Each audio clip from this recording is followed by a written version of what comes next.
Paola, palavra de hoje, dia 20 de agosto de 2025. A parábola da figueira estéril. Está em Lucas 13, do 6 a 9. Você que vai abrir sua Bíblia, então pode abrir aí em Lucas 13, o versículo 6 a 9. Você que vai abrir no aplicativo do seu celular, então você também pode abrir em Lucas 13, 6 a 9. E você que não vai ler a Bíblia, mas vai nos ouvir, então preste atenção. Que Deus nos ajude e que Ele seja conosco nessa hora tão importante que é da palavra de Deus. Amém. Deixa eu colocar um novo aqui, deixa eu ver.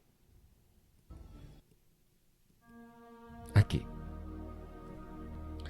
Está escrito assim, ó. A parábola da figueira estéril. E dizia esta parábola: um certo homem tinha uma figueira plantada na sua vinha e foi procurar nela fruto, não o achando. E disse ao vinhateiro: eis que há 3 anos venho procurar fruto nesta figueira e não o acho. Corta, para que ela ocupa ainda a terra inutilmente? E respondendo ele, disse-lhe: Senhor, deixa este ano, até que eu a escave e a esterque. E se der fruto, ficará. E se não, depois a mandarás cortar. Paola, olha, essa palavra é uma palavra que nós preparamos demais hoje na manhã, antes do programa. E eu tenho certeza que Deus ele vai falar na vida de cada um que está nos ouvindo. Amém.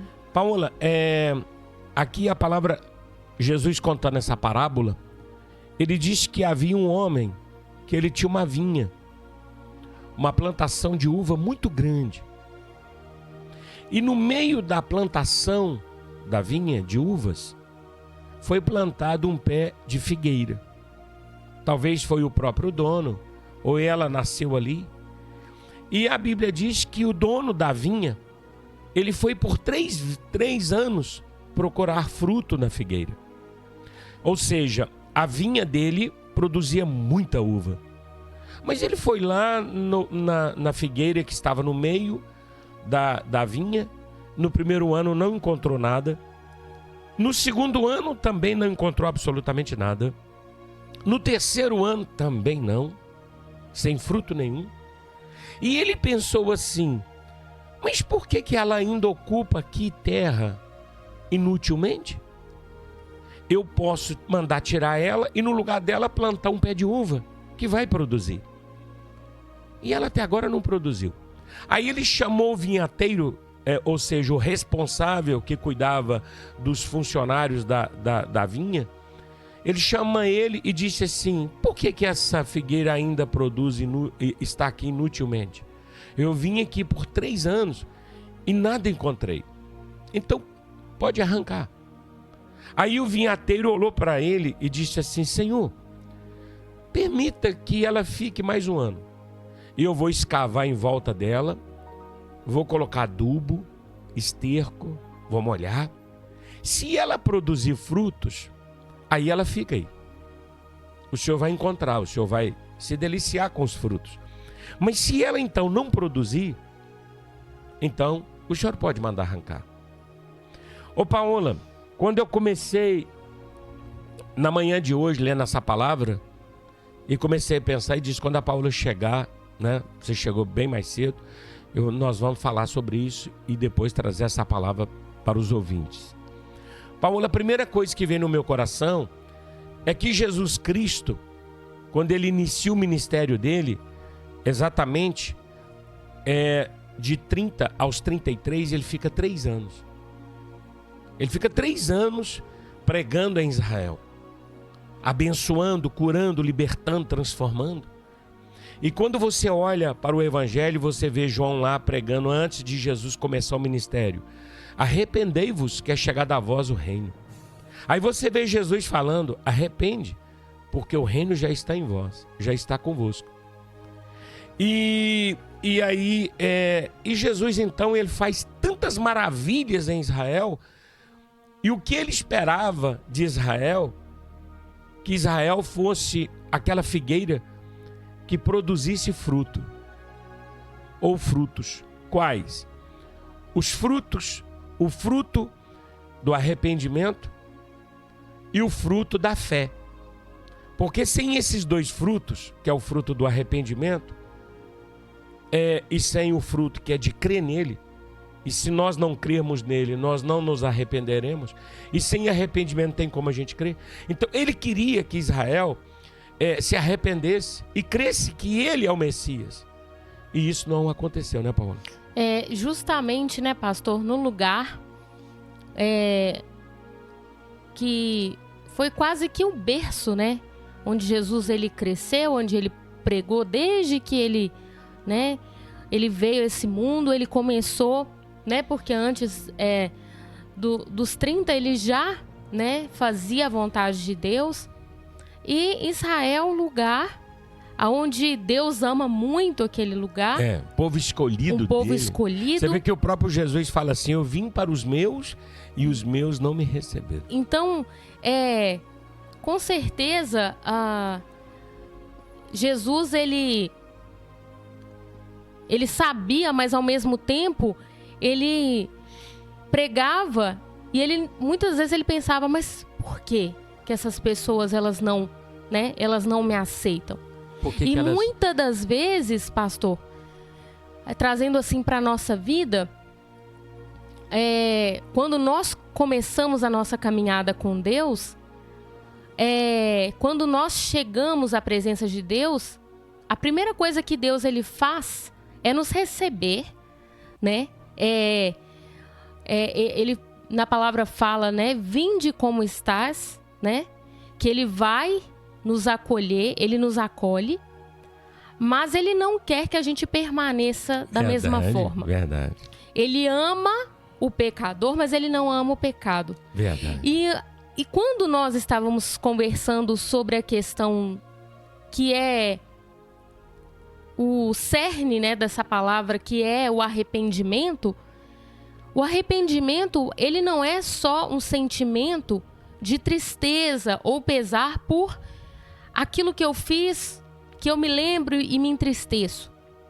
Mas ela é um sentimento de querer mudar. Verdade. De ser diferente. Puxa, é muito forte. De pensar assim, eu era assim, eu fazia isso, e hoje eu não faço mais. Porque Deus, o Espírito Santo, quando ele entra na nossa vida, ele vem para modificar, né? Ele vem para fazer a diferença na nossa vida. Quando nós convertemos, né? E a conversão, ela é justamente essa mudança, né? Essa mudança de eu era assim, né? E Deus, ele nos torna uma nova pessoa. Quando primeiro a gente se arrepende, depois nós estamos falando aqui, a gente aceita a Jesus, né? Que ele, na verdade, ele nos escolhe, nós recebemos ele na nossa vida. Nós usamos a fé, que é o fruto também, de crer que ele é o Filho do Deus vivo, e é na que ele é o fé Messias, que nós tomamos posse de que nós podemos aceitar ele na nossa vida. E a passar pelas águas e que também. ele nos perdoa dos nossos pecados. É verdade. Porque você vê que 2 Coríntios 5,17 está escrito assim: assim que alguém está em Cristo, nova criatura é, e as coisas velhas já passaram, eis que tudo se faz novo. Então, enquanto você falava, veio na minha memória em Mateus 8,10 do centurião. Aquele centurião era um homem que cuidava de 100 soldados. Ele era um romano. E quando o servo dele está doente, quase que morrendo, ele manda ir até Jesus, que Jesus liberasse uma palavra. E Jesus disse: eu vou até a sua casa. E ele disse: não, senhor, eu não sou digno que entrei debaixo do meu telhado, porque eu também sou um homem de autoridade. E eu falo para o soldado: faz isso, e eles fazem. E o senhor é o senhor do reino. Há uma autoridade sobre o mundo espiritual do Senhor. E se o Senhor der uma ordem aqui agora, o meu servo vai ficar curado. E Jesus se alegrou tanto com aquele homem e disse assim: nem Israel, nem no meu povo, eu vi uma fé do tamanho da fé desse homem. É verdade. Então, o que Jesus queria naquela época?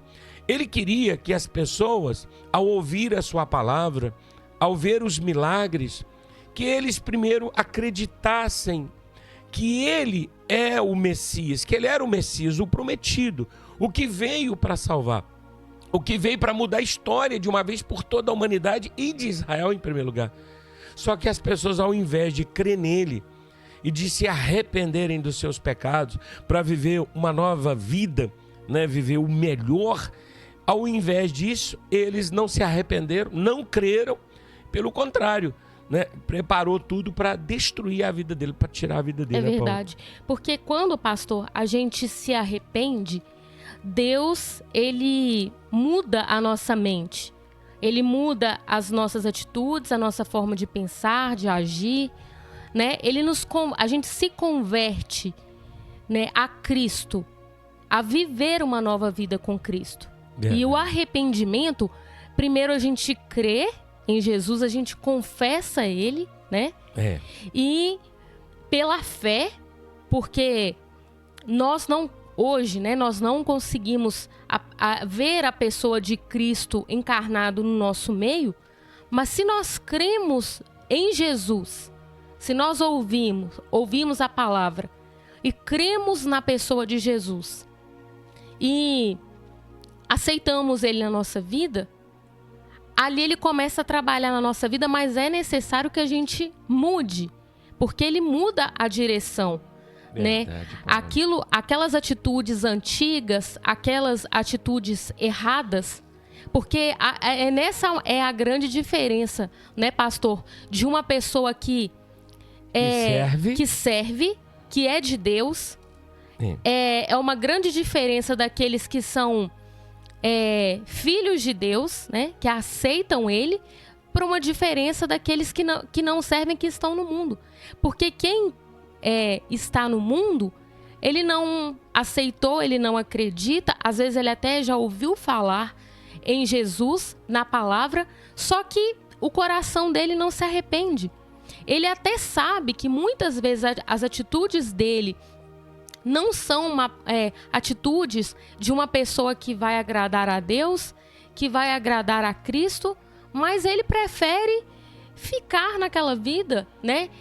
Ele ouve uma palavra, Deus fala com ele, e mesmo assim ele prefere ficar com o coração dele, como se diz, um coração que ele fala: eu não quero ser transformado, eu não quero me arrepender, né? Eu não quero aceitar a Jesus, porque quando a gente aceita, a gente tá dizendo para ele assim: Senhor, o que passou na minha vida, tudo que eu fiz de errado, tudo que eu fiz que não agradava o Senhor, eu não quero mais fazer isso.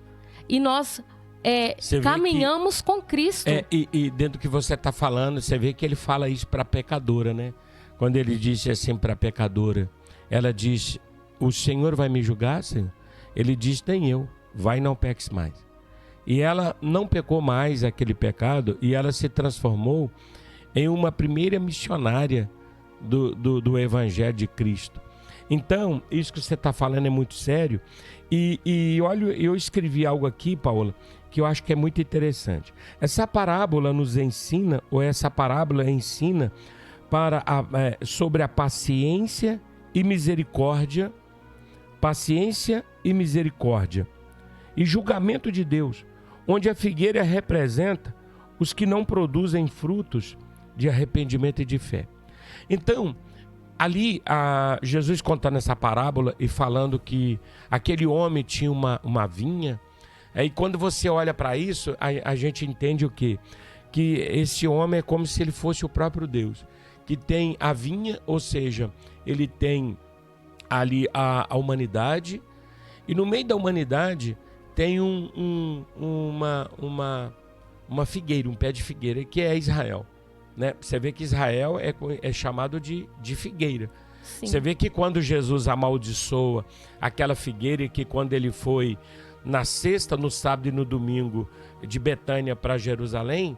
Ele foi sexta, né, que aí ele até limpou o templo. No sábado ele volta, no domingo, que é a entrada domingo de Ramos. E você vê que no sábado de manhã cedo, quando ele está indo para Jerusalém, no caminho de Betânia a Jerusalém, que ele vê a figueira bonita, e ali ela não tinha fruto, ele amaldiçoa. E quando passa no dia seguinte, Pedro diz: Senhor, olha a figueira que o Senhor amaldiçoou.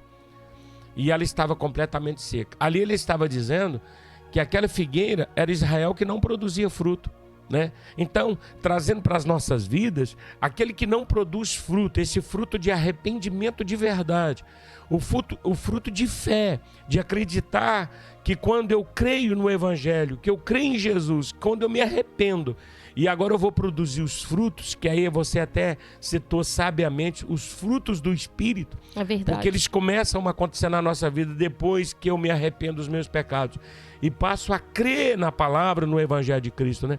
Então, ali ele amaldiçoou a figueira. E agora aqui ele fala de uma parábola de uma figueira. Então, quando você olha para isso, é como se você olhasse assim, Israel ali dentro, mas ela, durante esses 3 anos que esse dono da vinha procurou frutos e não achou, a gente pode associar aos 3 anos de ministério de Jesus, dos 30 mesmo. Aos 33. Você vê que ele cura, liberta, transforma. Ele anuncia a palavra, anuncia, né? A palavra, os pobres creram, mas Israel ali, a nata, além de não se arrependerem, eles não creram. Não creram em né? Jesus. E se tivesse crido, eles teriam se arrependido. E a história deles seria diferente, É verdade, né? Porque quando a gente crê, pastor, né, e a gente se arrepende, muitas pessoas podem estar pensando assim, mas a minha vida ela vai mudar assim, da água para o vinho? E na verdade, quando nós nos arrependemos daquilo que a gente já fez, daquilo que a gente está fazendo, gradativamente Deus ele vai transformando a nossa vida, porque na caminhada com Deus, né, pastor? Ele vai transformando, ele vai, como se diz, você está caminhando e às vezes cheio de bagagens. Então ele vai tirando todo o pecado, ele vai te convencendo, o Espírito Santo vai tocando o seu coração, ele vai te mostrando, né? Às vezes você está indo para ir por um caminho, ele fala, filho, ele te pega pela mão e fala, filho, não é. Porque aqui tem fala assim, o arrependimento, ele é um processo de transformação que envolve uma mudança da mente, né? Ele é o reconhecimento do pecado, a tristeza, e a confissão e o abandono do nosso pecado. E uma comunhão com Deus, né, pastor? Então, quando a gente vai, a gente se arrepende e começa a compreender a palavra e aceitar aquilo que Deus ele tem na nossa vida, ele vai nos tirando daquilo que... Porque verdade. O que nós estávamos falando, né, pastor? Porque o final é nós chegarmos no céu. É ele vir buscar a sua amada igreja. Verdade. Por que ele nos chama ao arrependimento? Para que nós sejamos salvos. Para que aqui na terra nós possamos viver conforme a vontade de Deus, que a gente possa viver segundo a vontade de Deus, e quando ele vier a buscar a sua amada igreja, a gente venha subir para estar com ele lá no céu. Verdade. E para a gente alcançar essa maior graça que é a salvação, nós precisamos de produzir esses 2 frutos. Porque que é o fruto do arrependimento e o fruto da fé. Porque se eu não me arrependo, né, pastor? Deus me chama, mas eu não me arrependo, como que eu vou subir? Às vezes a pessoa está na obra, na igreja, e ela começa a pecar um pecadinho, um maiorzinho, e ela acaba acostumando com aquela vida do pecado, e ela continua daquele jeito, e ela acha que está tudo certo. Né? E aí isso é um peso na vida dela. E aquilo que você falou, que a gente vem cheio de amarras, de pesos, de pecados, e Deus vai nos limpando. Então, quando a gente vai crendo em Cristo cada dia mais e vivendo o Evangelho, a gente vai se tornando semelhante a Ele, né, Paulo? Verdade, por quê, pastor? Se Ele nos chama, mas eu continuo da mesma forma, é como se eu não estivesse ouvindo a vontade dEle. É como se eu não estivesse me arrependendo. Então, eu escuto, mas entra no lado do ouvido e sai no outro. E sai do outro. E Outra coisa muito importante, né, pastor, que nós devemos colocar aqui, é que com o fruto do arrependimento, e quando nós aceitamos a Cristo e vivemos uma nova vida, ele também vai produzir os outros frutos na nossa vida, que são os frutos do Espírito, né? Que você até acho que anotou, leu isso aí. Que está em Gálatas 5:22, você pode depois estar lendo na sua casa. Gálatas 5, do 22 ao 26, né? Que os frutos do Espírito o amor, a alegria, a paz, a paciência, a amabilidade, a bondade, a fidelidade, a mansidão e o domínio próprio. Então, quando Deus ele vai nos transformando, ele nos vai dando esses frutos para que a gente produza, né, pastor? E a gente tenha uma nova vida. Por quê? Os frutos são a manifestação visíveis do caráter de Deus na nossa vida. E cada um desses frutos, eles têm um significado, né?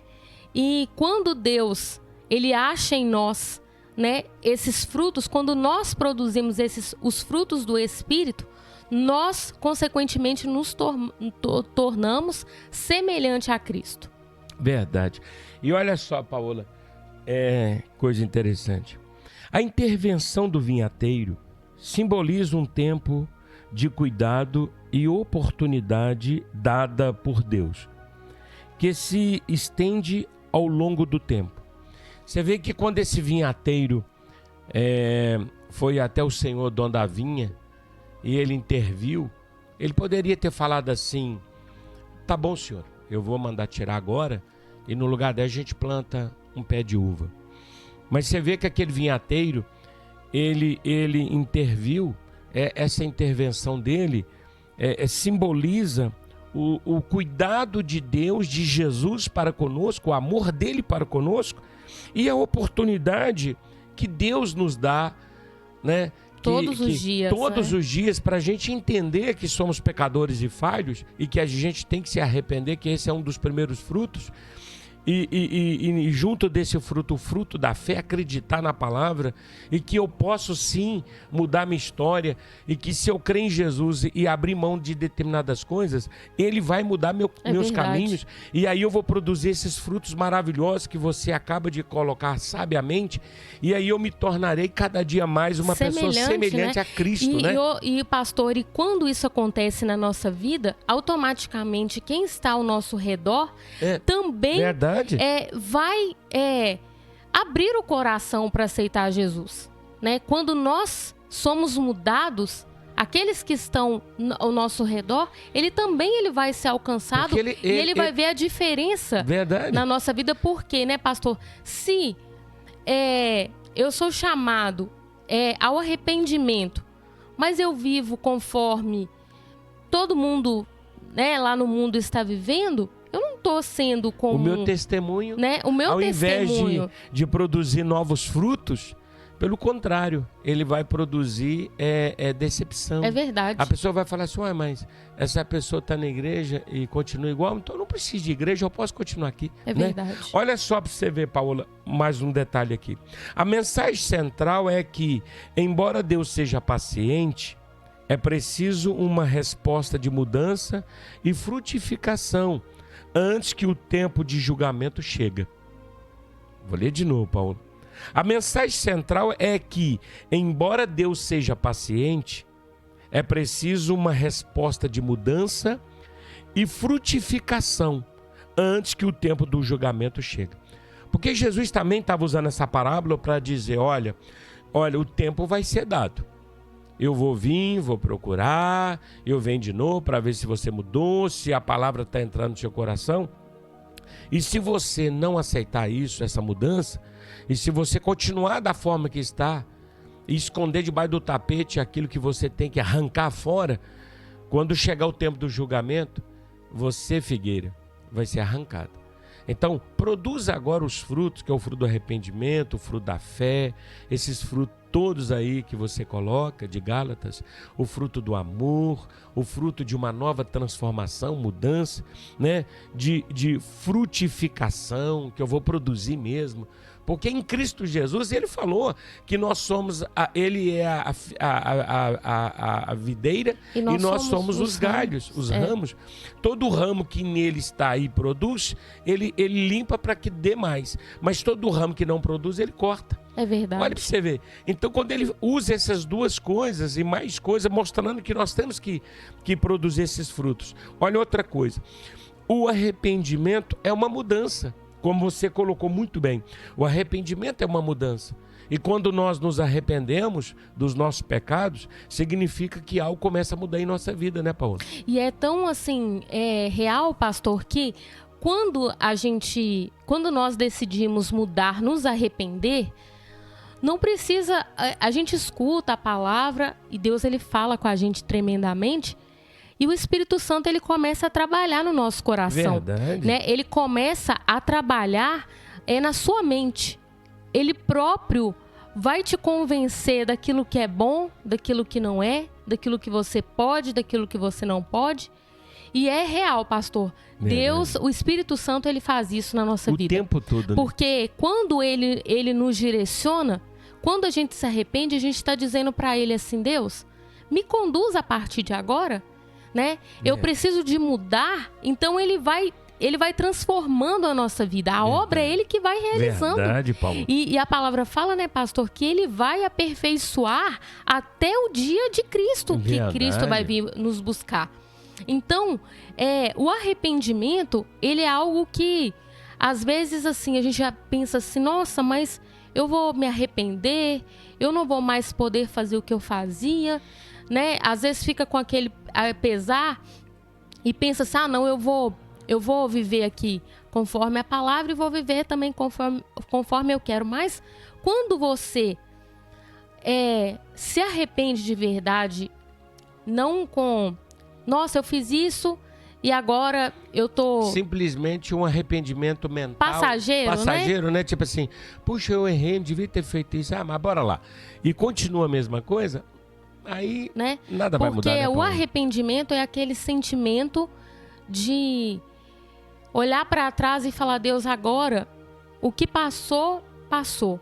E agora eu quero caminhar e viver a vontade do Senhor. Porque Deus, ele não quer que ninguém se perca, né, pastor? Ele quer que a gente...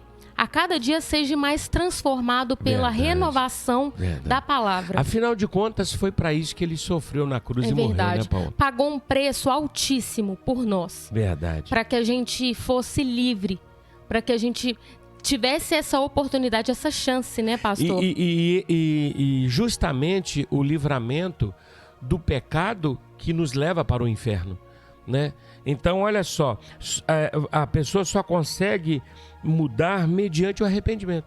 Você vê que aquele gadareno era um homem condenado pelos gadarenos, né? Aquele homem não tinha casa, não tinha família, morava nos sepulcros. E quando Jesus chega ali, que o diabo manifesta e fala na boca daquele homem, viestes aqui nos atormentarem, e Jesus manda eles embora. E aquele homem ali agora se arrepende, e depois os discípulos chegam, encontram ali, as pessoas chegaram ali e vê aquele homem num estado mental normal, vestido, conversando com Jesus. E quando Jesus vai para Jerusalém, ele quer ir com Jesus, quer caminhar com Jesus, quer seguir Jesus. É verdade. E Jesus disse assim, não, vai para sua casa e conte para eles quantas maravilhas Deus fez na sua vida.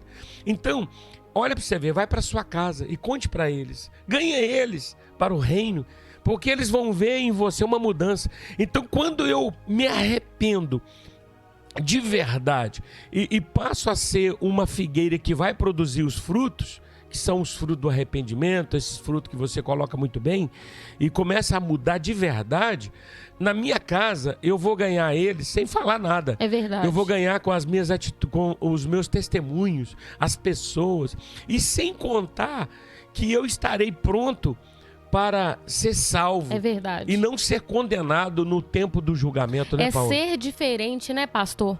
É ser Deus, ele nos pega das trevas e ele nos torna uma luz nesse mundo. Glória a Deus. Né? Para sermos luz na vida daqueles também que precisam. E quando nós nos arrependemos e vivemos realmente segundo a vontade de Deus, nós somos usados para também alcançar a vida de muitas pessoas que também precisam de se arrepender e de aceitar a Jesus e ter uma nova mudança de mente. Glória e hoje a Deus, ele nos faz, né, pastor, este convite para que a cada dia mais nós venhamos nos arrepender, ouvir a voz do Espírito Santo e aceitar o chamado de Deus, acreditar na pessoa do Espírito Santo, do Senhor Jesus, Aleluia. Porque Ele vai vir para buscar a sua amada igreja. E a maior vontade do Senhor Deus para a nossa vida é que nós sejamos salvos. Toda a vontade de Deus, a sua boa vontade, toda a sua obra, toda a sua obra é voltado para a salvação. É voltado para a salvação. Ele quer que a gente se arrependa para que a gente viva nessa terra nos livrando dos fardos do pecado e que a gente tenha uma nova vida para quando a gente subir lá no céu, a gente esteja conforme Ele vai olhar para nós e vai falar: você teve a opção de não querer, né, ter ouvido a minha voz ou ter continuado naquele caminho, mas você se arrependeu. Ou seja, você escolheu bem, né? Paola, e pra gente finalizar, sabe o que eu fico imaginando? Imagina uma plantação de vinha, de uva, e lá no meio uma figueira. E ela se destacando. Ali, de longe você vê ela, porque ela é sozinha. Ela está destacando. Ali você pode ver tanto a honra dela, que são os frutos, e fala: olha que figueira maravilhosa. Ou então você fala: mas que figueira? Ela está ali, ela nunca produziu.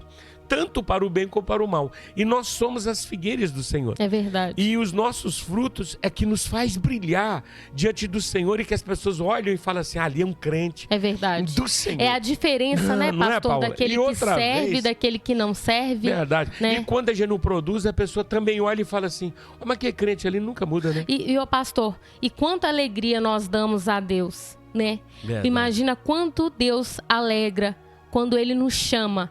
E quando um pecador, né, se arrepende. Oh, aleluia. Quando um pecador se arrepende e se volta a Deus. Glória a Deus. Ele se alegra tanto que a palavra de Deus fala que o único momento que diz que no céu há festa é quando um pecador se arrepende. Oh. É quando ele se arrepende. Aleluia. E não é nós. Não é você que vai falar: agora eu vou mudar de vida. É Deus, é o Espírito Santo que vai mudar a sua vida. Glória a Deus, aleluia. Então, Paola, mediante essa palavra aí, nós vamos finalizar essa mensagem.